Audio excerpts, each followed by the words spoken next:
Good morning children, Sairam. Children, in the previous video, you all have learnt about the ideal solutions and the non-ideal solutions. I have told you ideal solutions are those which obey the Rawls law, and those which do not obey the Rawls law, they are called the non-ideal solution. Now, we'll study some of the colligative properties of the solution. Now children, first of all you should know what is the meaning of colligative properties. See, the colligative properties of a solution are those properties which depend upon the number of particles of that substance in the solution, or you can say here particles will consider in the form of number of moles. So you can say that the properties of solution which depend upon the quantity of the solute added in the solution but do not depend upon the nature are called the colligative property. So what are colligative properties? They are the properties of solution which depend upon the number of moles of solute but do not depend upon the nature of a solute. So such properties are called the colligative properties. Now in your syllabus you have 4 colligative properties. These are relative lowering in vapor pressure, the first one.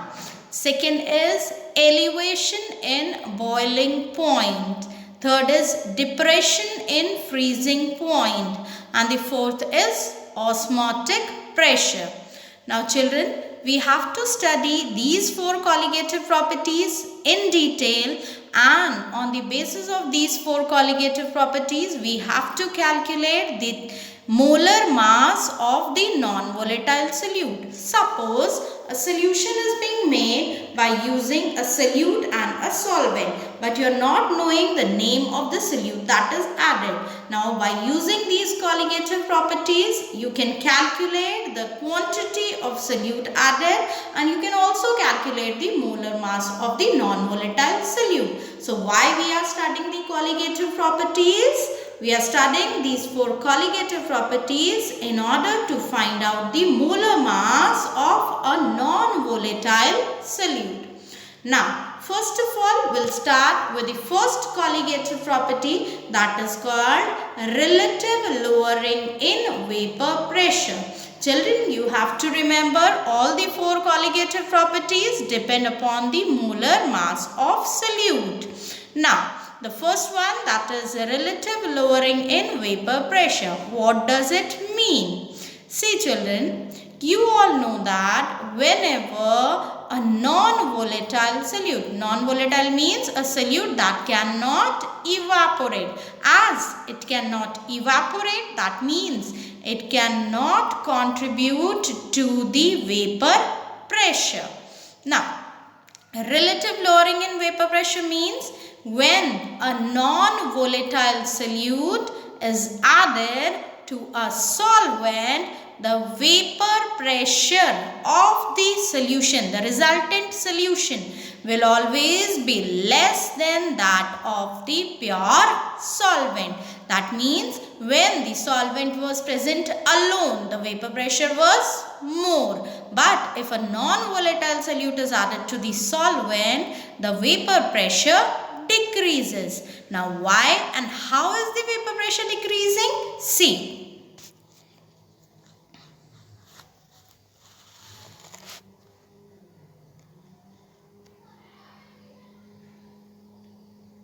See children, in this first container, here in this first container, the first one is this. In the first container, suppose there is some liquid, that is the pure solvent. It is present here up to where I have drawn these small circles. Suppose these circles are the molecules of the pure solvent which are present on the uppermost layer of the liquid. Now on the uppermost layer these particles are present. Now when evaporation will start taking place, at the same time when condensation will also start, after that some vapor pressure will be developed. Now that vapor pressure will be because of the evaporation of all these molecules which are present on the surface layer and will convert into the vapor phase. So will contribute to the vapor pressure. Now suppose some non-volatile solute is added. In the second case I have shown it here in the second figure, in which a non-volatile solute is added to the pure solvent. You all can see some circles are white in color, some are black in color. These black circles indicate the non-volatile solute. That means the solute that cannot evaporate. Now, when the non-volatile solute is added to the solvent, on the surface layer, some of the space is occupied by the non-volatile solute. Now, this non-volatile solute, as it cannot evaporate, so cannot contribute to the vapor pressure. And at the same time, it is not allowing the molecules which are present just below it, the molecules of the solvent which are present just below it, to evaporate. Now previously, suppose if we see to the first figure, suppose there are 50 molecules of the solvent which are present on the surface layer. Those 50 can evaporate and can contribute to the vapor pressure.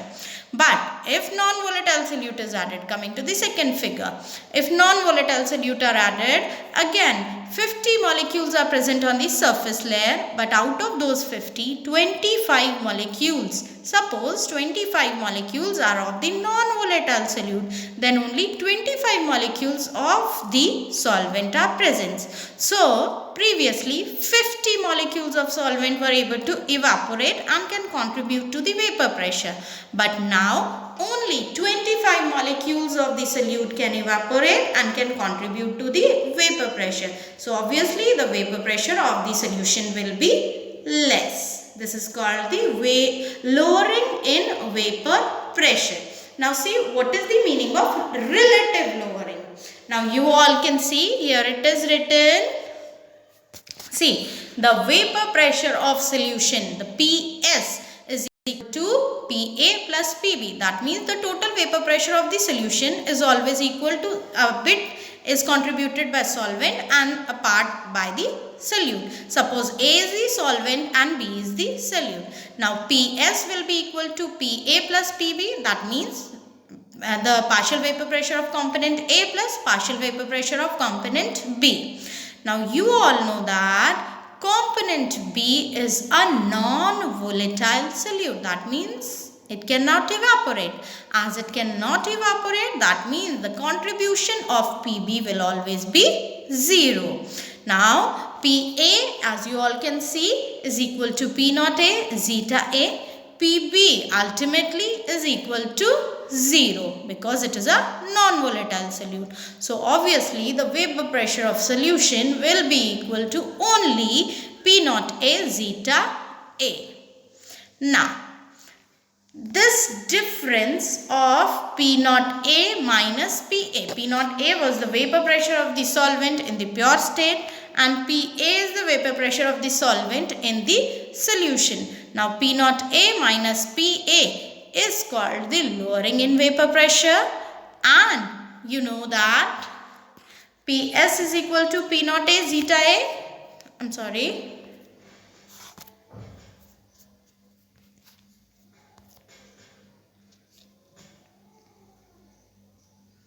Yes, see, PS is equal to P naught A zeta A. Now, if we subtract, if we take this P naught A in the denominator of PS, it becomes PS upon P naught A is equals to zeta A. Now, we'll subtract both these sides from 1.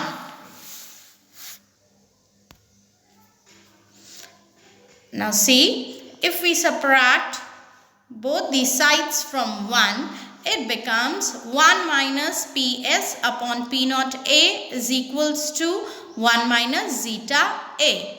Now taking LCM on the left hand side, it becomes P naught A minus Ps upon P naught A is equals to zeta B.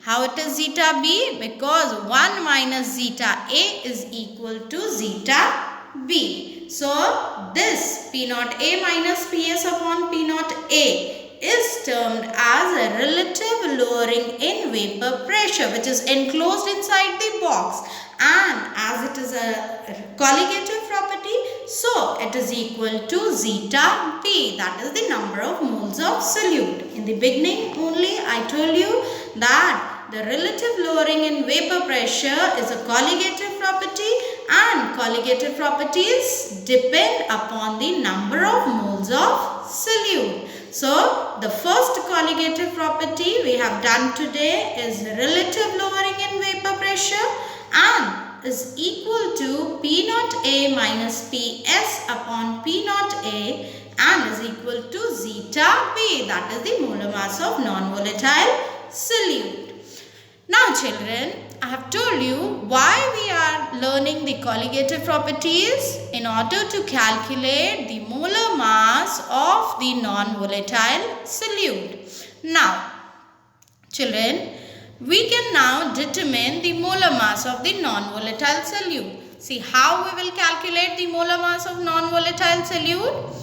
We'll use the same relative lowering in vapor pressure. Now P naught A minus Ps upon P naught A was equal to zeta B. Extending zeta B, we can write number of moles of B divided by number of moles of A plus number of moles of B. Zeta B is the mole fraction of component B, which is equal to number of moles of B upon total number of moles.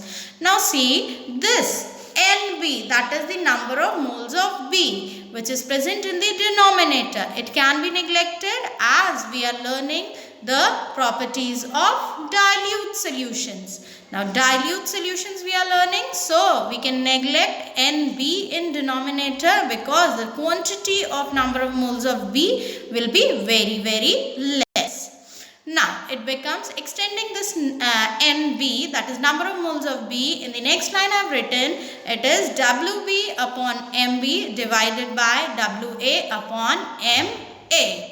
Now ultimately it becomes equal to MB, that is the molar mass of the non-volatile solute, is equal to WB into MA divided by relative lowering in vapor pressure multiplied by WA. WA is the weight of solvent, that was the volatile component. Children, in this way you can calculate the molar mass of non-volatile solute using the relative lowering in vapor pressure. Now children, on the basis of this, I am giving you a home assignment, that is 2 numericals you have to do using this formula and this formula. Now you can note down the 2 numericals. See, the first question is vapor pressure of water at 20 degrees Celsius is 17.5 mmHg and the lowering in vapor pressure of sugar solution is 0.061 mmHg. See, the vapor pressure is given of pure water, that is P naught A is given, and lowering in vapor pressure is given, that is P naught A minus PA, that is equal to 0.061 mmHg is also given. You have to calculate the relative lowering in vapor pressure, the vapor pressure of solution PS, and the mole fractions of solute and solvent you have to calculate. This is the homework for you. There's one more question which is as a homework for you, that is a solution is prepared by dissolving 30 gram of a non-volatile solute in 90 grams of water. That means WA and WB are given. It has a vapor pressure of 2.8 kilopascals. Now see, in the previous question, it was the vapor pressure was given in mmHg. Here it is given in kilopascal. No need to change. The answer you'll get will be in the same unit. Now, it has a vapor pressure of 2.8 kilopascal. That means the vapor pressure of solution PS is given to you, temperature is given to you.